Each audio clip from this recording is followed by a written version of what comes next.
दरम्यान बांगलादेश प्रकरणात विरोधक सरकारसोबत असल्याचं विरोधी पक्षनेते राहुल गांधी यांनी सांगितलेलं आहे आणि सरकारला मदतीचं आश्वासन दिलंय। सर्वपक्षीय बैठकीमध्ये बांगलादेश प्रकरणावर चर्चा झाली तर लोकसभेत परराष्ट्र मंत्री बांगलादेशची माहिती आता देणार आहेत। संसदेमध्ये बांगलादेशची स्थिती ते अगदी थोड्याच वेळामध्ये मांडणार आहेत।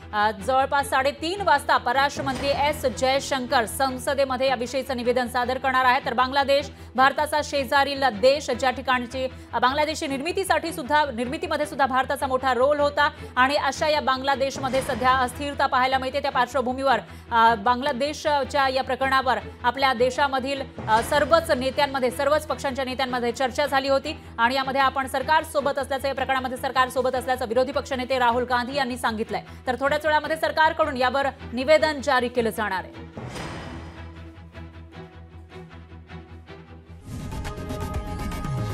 लोकशाही मराठी ऐका, पहा, जागरूक रहा।